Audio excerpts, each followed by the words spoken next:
ചന്ദ്രൻ മനസ്സിന്റെ കാരകനാണ്, മാതാവിന്റെ കാരകനാണ്, മാതൃത്വത്തിന്റെ കാരകനാണ്, കമ്മ്യൂണിക്കേഷന്റെയും ഹൃദയബന്ധങ്ങളുടെയും കാരകനാണ്, ഈർപ്പത്തിന്റെ കാരകനാണ്. അപ്പോൾ അങ്ങനെയുള്ള ചന്ദ്രൻ ലഗ്നത്തിൽ നിൽക്കുന്നു. ആ സമയത്ത് അത് ഗോ കുളീര അജം, ഇടവൻ രാശി,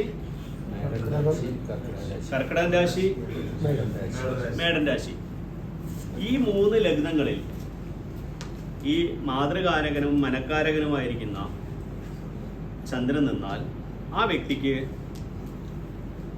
ധനം, അധ്യക്ഷസ്ഥാനം, ആനന്ദലാവണ്യപൂർണമായ ജീവിതം.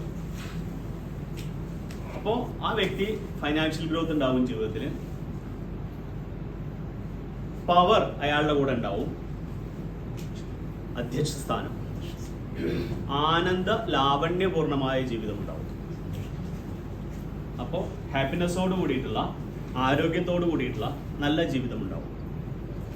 ഈ 3 ലഗ്നമല്ലാത്ത സ്ഥലങ്ങളിലാണ് ഈ ചന്ദ്രൻ നിൽക്കുന്നെങ്കിൽ ആ വ്യക്തി അധമനാവും, ക്ഷീണദേഹനാവും, ദരിദ്രനാവും, ജഡനാവും, ശ്രോത്രഹീനനാവും, അല്ലേ? അപ്പോൾ ബാക്കിയുള്ള ലഗ്നങ്ങളിലൊക്കെ ഒരുപാട് നെഗറ്റീവാ പറഞ്ഞിരിക്കുന്നത്. ഒന്ന്, ഏറ്റവും മോശമാണ്, ആ വ്യക്തി അധമനാവും.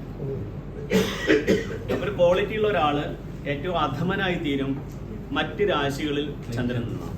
പിന്നെയോ ക്ഷീണദേഹം, ശരീരം ക്ഷീണിച്ചു വരും. അപ്പോൾ അംഗലാവണ്യം ഉണ്ടാവില്ല, ദാരിദ്ര്യം ഉണ്ടാവും, സാമ്പത്തികമായിട്ട് വളരെയധികം അധപ്പതിക്കും ലഗ്നത്തിൽ ചന്ദ്രൻ നിന്നാണ്. പിന്നെയോ ജഡം, വിശേഷബുദ്ധി തീരെ ഇല്ലാത്ത ഒരാളായി തീരും, ഒരു ശവമാവും. പിന്നെയോ ശ്രോത്രഹീനം, ബധിരനാവും. എന്താ ഇതൊക്കെ? ആ ചന്ദ്രനിലേക്ക് നമ്മൾ എത്തുമ്പോൾ എന്തുകൊണ്ടാണ് ആചാര്യൻ ഇത്തരം സംഭവങ്ങളിലേക്ക് എത്തിയത്? അധമനാവും, ക്ഷീണദേഹനാവും, ദരിദ്രനാവും, ജഡനാവും, ബധിരനാവും. നമ്മള് ഓരോന്ന് മറച്ചു നോക്കുകയാണെങ്കിൽ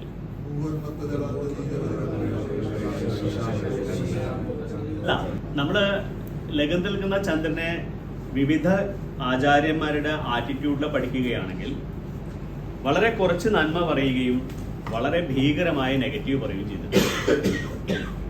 അതിൽ ഏറ്റവും പ്രധാനപ്പെട്ടതാണ് മൂവോന്മത്ത ജലാന്ധ നീചബദ്ര. അപ്പൊ ചന്ദ്രൻ ഈ രാശികളിൽ നിൽക്കുകയാണെങ്കിൽ പോസിറ്റീവായിട്ടുള്ള കാര്യങ്ങളെ നമുക്ക് പറയാം, ധനാധ്യക്ഷം, ആനന്ദ ലാവണ്യവും. അല്ലാത്ത രാശികളിൽ ബലവാനോടൊക്കെ നിൽക്കുകയാണെങ്കിൽ കുറച്ചിതൊക്കെ പറയാം. ബലമില്ല എങ്കിൽ വളരെ നെഗറ്റീവായ ഫലങ്ങളാണ് പോവേണ്ടത്. അപ്പോ ഇത് ഫലമായിട്ട് പറയാൻ പറ്റില്ല. നിങ്ങളുടെ ജാതകത്തിൽ കന്നിരാശിയിൽ നിൽക്കുന്ന ചന്ദ്രനാണ്, ബലക്കുറവുണ്ട്, അതുകൊണ്ട് നിങ്ങൾ അധമനാവും, ക്ഷീണദേഹനാവും എന്നൊന്നും പറയാൻ പറ്റില്ല. അപ്പൊ എന്തായിരിക്കാം? അപ്പൊ ആചാര്യൻ പറഞ്ഞു വെച്ചിരിക്കുന്ന സാധനത്തിന്റെ ഉള്ളിലേക്ക് പോകുന്ന സമയത്ത് വേറെ എന്തോ സാധനം ഇതിനകത്തുണ്ട്. അത് അസ്ട്രോളജർക്ക് പഠിക്കുവാനും സൗമ്യമായ രീതിയിൽ ഒരു വ്യക്തിയെ നേരാക്കി എടുക്കുകയും ചെയ്യാൻ വേണ്ടിയിട്ട് ഫലപ്രവചനത്തിൽ സൗമ്യമായ രീതിയിൽ പറഞ്ഞു കൊടുക്കുകയും അയാളെ ബോധവാനാക്കുകയും ചെയ്യേണ്ട എന്തോ ഒരു സംഭവം ഇതിനകത്തുണ്ട്. ജ്യോതിഷം അറിയാത്തൊരു വൈദ്യനാണ് കാണുന്നെങ്കിൽ എങ്ങനെയായിരിക്കാം? അപ്പൊ മൊത്തം തലകത്തേയും പറയും. ഈ സാധനങ്ങളും കൂടെ മാറും. കാരണം കുളീരത്തിന് പ്രത്യേകത ഉണ്ട്, അജത്തിന് പ്രത്യേകത ഉണ്ട്. നോക്കാം. അപ്പൊ സബ്ജക്റ്റിനെ നന്നായിട്ട് ഇന്റർപ്രറ്റ് ചെയ്യുവാനോ വേണ്ട രീതിക്ക് കേൾക്കുകയോ ചെയ്യാതിരിക്കുന്നവൻ ജഡനാണ്.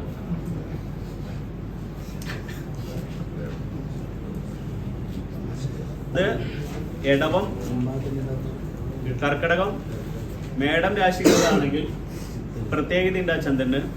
ബാക്കിയുള്ള രാശികളിലാണെങ്കിൽ പ്രത്യേകം ഫലങ്ങളെയാണ് പറഞ്ഞിരിക്കുന്നത്. അതുകൊണ്ട് കന്നിരാശിയിലോ മിഥുനൻ രാശിയിലോ ലഗ്നത്തിൽ ചന്ദ്രൻ നിൽക്കുന്നുവെങ്കിൽ ആ വ്യക്തി അഡ്വക്കേറ്റ് ആയിക്കൂടാ. അപ്പൊ ഇത് നമ്മളിൽ നിന്ന് അതിന്റെ ആത്മാവെടുത്തുകൊണ്ട് നമ്മൾ പ്രയോഗിക്കേണ്ട കാര്യങ്ങളാണ്. അപ്പോ വൃശ്ചിക ലഗ്നമായിട്ട് അവിടെ ചന്ദ്രൻ നിൽക്കുന്നുവെങ്കിൽ ഒരു കോമൺ സെൻസുള്ള നല്ല പട്ടാളക്കാരനാവാൻ പറ്റില്ല. ഇത്തരം സാധനങ്ങൾ ഒരു പ്രഡിക്റ്റർ എന്നുള്ള നിലയ്ക്ക്, ഒരു പ്രവാചകൻ എന്നുള്ള നിലയ്ക്ക് നിങ്ങൾ ധ്യാന മനനങ്ങളിലൂടെ നിങ്ങൾ കണ്ടെത്തേണ്ട സാധനങ്ങളാണ്. അത് നിങ്ങളുടെ ഉള്ളിലേക്ക് ഈ സാധനങ്ങൾ, ചന്ദ്രൻ എന്ന് പറഞ്ഞാൽ മനസ്സിൻ്റെയും അമ്മയുടെയും കാരകൻ മാത്രമല്ല, ഒരു മനുഷ്യന്റെ സമഗ്രമായ ഒട്ടേറെ വിഷയങ്ങളെ ബാധിക്കുന്ന, ഒട്ടേറെ ഡിപ്പാർട്ട്മെന്റുകൾ കൈകാര്യം ചെയ്യുന്ന ഒരു പ്രത്യേകതയുള്ള ഗ്രഹമാണ്. അത് ബന്ധങ്ങളിൽ ഈർപ്പമുണ്ടാക്കുന്നതാണ്, ഒരുപാട് കാര്യങ്ങളിലേക്ക് എത്തിക്കുന്ന. ചന്ദ്രനെ ഇനി നമ്മൾ ഓരോരോ രാശികളും പഠിക്കുമ്പോൾ അതങ്ങനെ വലുതായി ഇങ്ങനെ വരും. ഇതിനെ ഒരു വൈദ്യനാണ് കാണുന്നതെങ്കിൽ, ആയുർവേദം പഠിച്ച ഒരാളാണ് ഈ ശ്ലോകം കാണുന്നതെങ്കിൽ, ജ്യോതിശാസ്ത്രമായിട്ട് ബന്ധമില്ല എങ്കിൽ വിധു എന്ന പദത്തിന് ബുധൻ എന്നാണ് അർത്ഥം വരിക. വിധു ജ്ഞാനവാൻ ബുധൻ എന്നൊക്കെ അർത്ഥം വരും.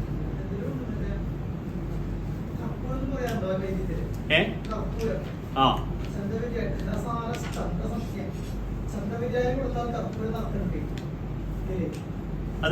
അതെ, ഒരു ജ്യോതിശാസ്ത്രജ്ഞനല്ല ഈ ശ്ലോകം കാണുന്നത്, വൈദ്യനാണ് കാണുന്നതെങ്കിൽ ബുധൻ എന്നുള്ള അർത്ഥമാണ് വരിക. ഗോ എന്ന പദത്തിന് ഭൂമി ഐശ്വര്യം എന്നാണ് വരിക. ഗോ.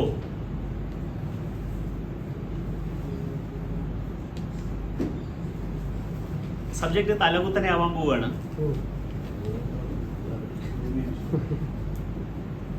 കുളീരം.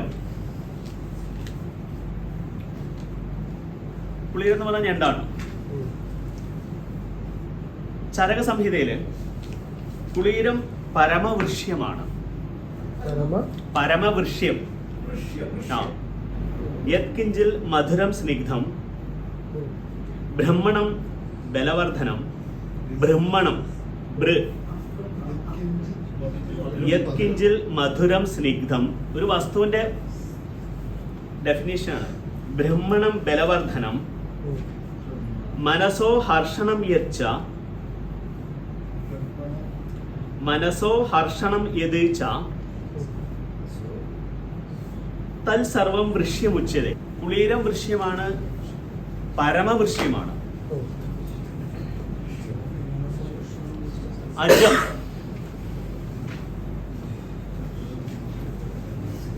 സർവധാതു സമാനം അജഹ. സർവധാതു സമാനം അജഹ.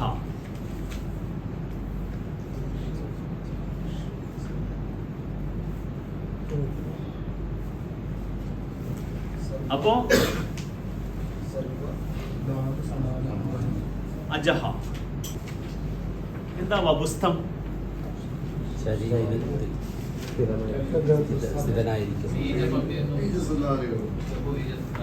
ഓക്കെ, അത് നമ്മൾ പഠിച്ചൊരർത്ഥമാണ്. എന്താ ഹൃദിസ്ഥം? ഒരു ശ്ലോകം ഹൃദിസ്ഥമാവുക എന്ന് പറഞ്ഞാൽ എന്താ? അപ്പൊ വപുസ്ഥമാവുക എന്ന് പറഞ്ഞാലോ? വപുസ്ഥ എന്ന പദത്തിൽ നിന്നും ലാവണ്യ എന്ന പദത്തിൽ നിന്നും ഇത് ശരീരശാസ്ത്രപരമായ പ്രമാണമാണ് എന്ന് ഉറപ്പിക്കുന്ന ഒരാൾ.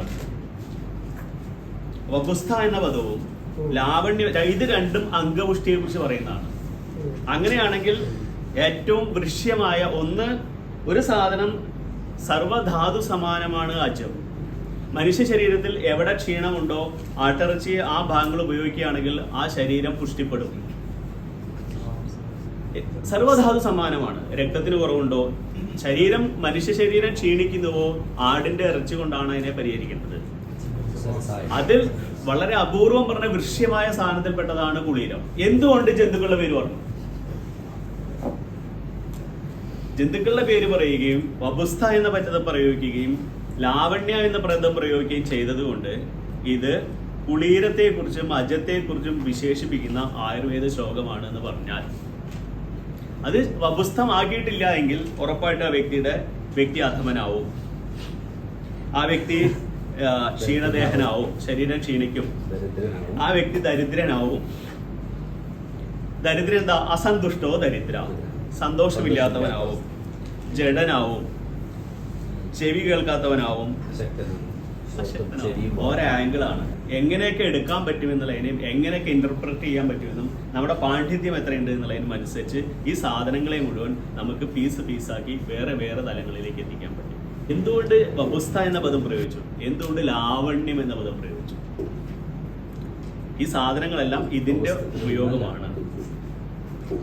ഇങ്ങനെ പറഞ്ഞാൽ ശരീരത്തിൽ അടങ്ങിയാൽ ലാവണ്യം അല്ല എന്ന് പറയാൻ പറ്റില്ല. ശരീരം ക്ഷീണിക്കുന്നു, ശ്രോത്രഹീനനാവുന്നു, ഇതെല്ലാം പറയുന്നത് അതിനെ മിനറൽസ് കൊണ്ട്, ധാതുക്കളെ കൊണ്ട് ബലപ്പെടുത്തണം. ക്ഷീണദേഹം ആയുർവേദം അല്ലേന്ന് വെച്ചാൽ സാധനം അതാ.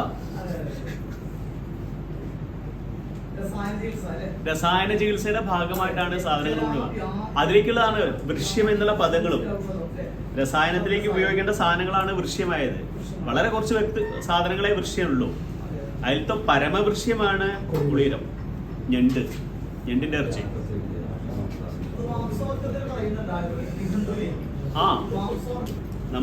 ഞാൻ ഇതിന്റെ കൂടെ പറഞ്ഞു എന്നേ ഉള്ളൂ, നിങ്ങളത് പഠിക്കണ്ട, മനസ്സിലാക്കാനുള്ളത്. ആയുർവേദത്തിൽ കുശാഗ്ര ബുദ്ധിയായ ഒരാള് ഈ പ്രമാണത്തെ കിട്ടിയിട്ടുണ്ടെങ്കിൽ ഇങ്ങനെ അല്ലടോ എന്ന് ചോദിച്ചാൽ സാധ്യതയുണ്ട്. അപ്പൊ ഇതിനെ അങ്ങനെയും ചെയ്യാം. ചമത്കാര ചിന്താമണി എന്നുള്ള ഗ്രന്ഥം നമ്മൾ എങ്ങനെ കാണുന്നുവോ ആ കാണുന്നതിനനുസരിച്ച് എങ്ങനെ വേണമെങ്കിൽ മാറ്റിമറിക്കാം. അതാണ് ഇതിൽ നിന്ന് നമ്മൾ മനസ്സിലാക്കേണ്ടത്. ഓരോ പദത്തിൽ നിന്നും ഓരോ ഡെഫിനേഷനിൽ നിന്നും ഓരോ സാധനത്തിൽ നിന്നും അതല്ലേ എന്ന് ചോദിച്ചാൽ അത് തന്നെ എന്ന് ഉറപ്പിച്ച് പറയേണ്ടി വരും. അത്ര സംഭവമാണത്.